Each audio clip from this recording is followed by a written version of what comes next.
Hello, I'm Eve Gilmore, and it's a gorgeous day in Colorado, and I wanted to take this opportunity to show you a couple things about garden maintenance.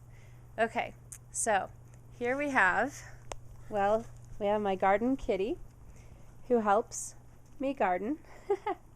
And over here we have a desert 4 o'clock, Mirabilis multiflora, which is one of my favorite plants. It doesn't look like much now because it's already gone dormant, but here's one of the things that I love about it, and something you should know if you're considering planting it.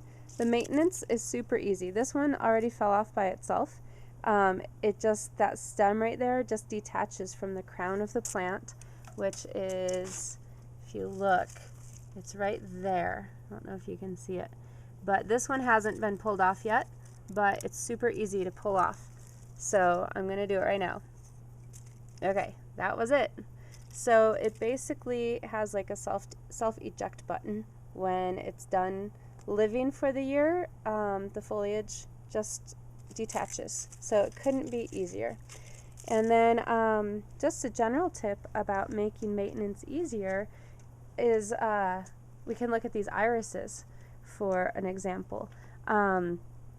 I like a naturalistic look when I garden, and that means no haircuts. So I'm not going to cut these leaves down to here or halfway to give a blunt look. I'd rather have this natural flowing graceful leaf as long as I possibly can.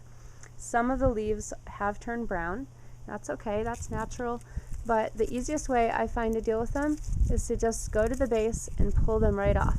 And then you don't have any weird little stubs left. I hate the stubs with the blunt cut like some people do for daylilies and irises. They just don't know, but I think that that's a terrible approach.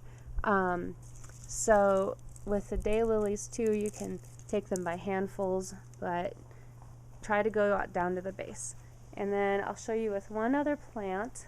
Here's a beautiful fall blooming Salvia azurea. Then we're going to go over here to one of my new favorites in my little rock garden area. This is, I'm totally forgetting the name right now. It's a type of geranium, and it's erodium. Erodium chrysantha is one of the varieties. I think this is a different variety, but all of them should be maintained the same way. You can see it's still nicely blooming here in the middle of October, and it is a perennial, as are the other plants I've talked about. Maybe you can see right here, this is a spent stalk, and you can tell because it's kind of changed its form. It has these stork's bills, which is what some of the geraniums are named for, stork-bill geranium. And if you go down to the base of this spent flower stalk, you can pull it right out too.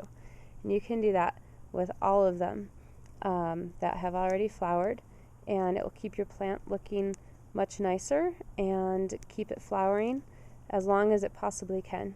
Here in mid-October, I don't know how much longer that will be, but I'm definitely interested in prolonging it however long I can. That might be a good one you can see. Spent flower stalk. Okay, thanks for tuning in.